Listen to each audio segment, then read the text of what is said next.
पुराणों में 4 युगों का वर्णन मिलता है: सतयुग, त्रेता युग, द्वापर युग और कलियुग। कलियुग को एक श्राप कहा जाता है। पर क्या आपको पता है कि पृथ्वी पर कलियुग कैसे आया? कैसे कलियुग की शुरुआत हुई? आइए हम बताते हैं आपको। क्या हमने कभी इस बात की ओर ध्यान दिया है कि ऐसा क्या कारण रहा होगा जिसके चलते कलियुग को धरती पर आना पड़ा? वह ना सिर्फ आया बल्कि यहाँ आकर यहीं का हो गया। तो आखिर क्या रहस्य है कलियुग के धरती पर आगमन के पीछे? महान गणितज्ञ आर्यभट्ट ने अपनी पुस्तक आर्यभट्टियम में इस बात का उल्लेख किया है कि जब वह 23 वर्ष के थे तब कलियुग का 3600वां वर्ष चल रहा था। आंकड़ों के अनुसार आर्यभट्ट का जन्म 476 ईस्वी में हुआ था। गणना की जाए तो कलियुग का आरंभ 3102 ईसा पूर्व हो चुका था, जब धर्मराज युधिष्ठिर अपना पूरा राजपाट परीक्षित को सौंपकर अन्य पांडवों और द्रौपदी समेत महाप्रयाण हेतु हिमालय की ओर निकल गए थे। उन दिनों धर्म बैल का रूप लेकर और जिसका एक पैर था, गाय पृथ्वी का रूप लेकर सरस्वती नदी के किनारे मिले। गाय रूपी पृथ्वी के नयन आंसुओं से भरे हुए थे, उनकी आंखों से आंसू बह रहे थे। पृथ्वी को दुखी देख धर्म रूपी बैल ने उनसे उनकी परेशानी का कारण पूछा। धर्म रूपी बैल ने कहा, देवी तुम ये देख कर तो नहीं रो रही कि मेरा बस एक पैर है, या तुम इस बात से दुखी हो कि अब तुम्हारे ऊपर बुरी ताकतों का शासन होगा? इस सवाल पर पृथ्वी देवी बोली, है धर्म तुम तो सब कुछ जानते हो, ऐसे में मेरे दुख का कारण पूछने से क्या लाभ? सत्य, पवित्रता, क्षमा, दया, संतोष, त्याग, शास्त्र विचार, ज्ञान, वैराग्य, शौर्य, तेज, ऐश्वर्य, कांति, कौशल, स्वतंत्रता, निर्भीकता, कोमलता, धैर्य, साहस, उत्साह, कीर्ति, आस्तिकता, स्थिरता, गौरव, अहंकारहीनता आदि गुणों के स्वामी भगवान श्री कृष्ण के स्वधाम जाने की वजह से कलियुग ने मुझ पर कब्जा कर लिया है। पहले भगवान कृष्ण के चरण मुझ पर पड़ते थे, जिसकी वजह से मैं खुद को सौभाग्यशाली मानती थी, परंतु अब ऐसा नहीं है। अब मेरा सौभाग्य समाप्त हो गया है। धर्म और पृथ्वी आपस में बात कर ही रहे थे कि इतने में असुर रूपी कलियुग वहां आ पहुंचा और बैल और गाय रूपी धर्म और पृथ्वी को मारने लगा। राजा परीक्षित वहां से गुजर रहे थे। जब उन्होंने यह दृश्य अपनी आंखों से देखा तो कलियुग पर बहुत क्रोधित हुए। अपने धनुष पर बाण रखते हुए राजा परीक्षित ने कलियुग से कहा, दुष्ट पापी तू कौन है?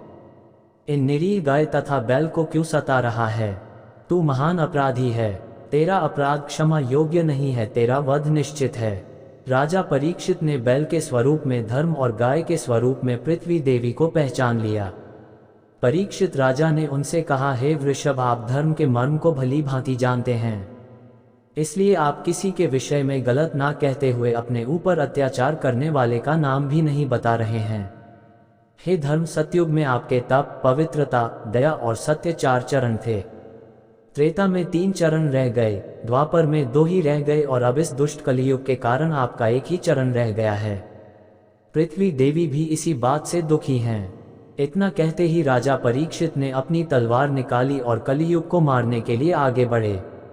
राजा परीक्षित का क्रोध देखकर कलियुग कांपने लगा। कलियुग भयभीत होकर अपने राजसी वेश को उतार कर राजा परीक्षित के चरणों में गिर गया और क्षमा याचना करने लगा।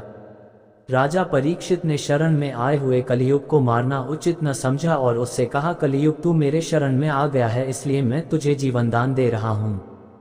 किंतु अधर्म, पाप, झूठ, चोरी, कपट, दरिद्रता आदि अनेक उपद्रवों का मूल कारण केवल तू ही है। तू मेरे राज्य से अभी निकल जा और फिर कभी लौटकर मत आना। परीक्षित की बात को सुनकर कलियुग ने कहा कि पूरी पृथ्वी पर आपका निवास है। पृथ्वी पर ऐसा कोई भी स्थान नहीं है जहां आपका राज्य ना हो, ऐसे में मुझे रहने के लिए स्थान प्रदान करें।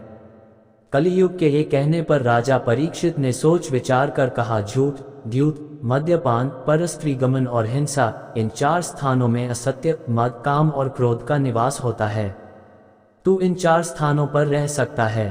परंतु इस पर कलियुग बोला, है राजन, ये 4 स्थान मेरे रहने के लिए अपर्याप्त है, अन्य जगह भी प्रदान कीजिए मुझे। इस मांग पर राजा परीक्षित ने उसे स्वर्ण के रूप में 5वां स्थान प्रदान किया। स्वर्ण रूपी स्थान मिलते ही कलियुग ने राजा परीक्षित के सोने के मुकुट में वास कर लिया। कलियुग इन स्थानों के मिल जाने से बाद तो वहां से चला गया, किंतु कुछ दूर जाने के बाद अदृश्य रूप में वापस आकर राजा परीक्षित के स्वर्ण मुकुट में निवास करने लगा। मार्कंडेय पुराण में कलियुग के दौरान शासक जनता पर मनमाने ढंग से शासन करेंगे, मनचाहे ढंग से उन पर कर थोपेंगे। शासक अपने राज्य में अध्यात्म की जगह भय का प्रसार करेंगे, वह स्वयं एक बहुत बड़ा खतरा बन जाएंगे। बड़ी संख्या में पलायन शुरू हो जाएगा। लोग सस्ते खाद्य पदार्थ और सुविधाओं की तलाश में अपने घरों को छोड़कर जाने के लिए मजबूर होंगे। धर्म को नजरअंदाज कर दिया जाएगा और लालच, सत्ता, पैसा सभी के मस्तिष्क में प्रबल रूप से विद्यमान रहेगा।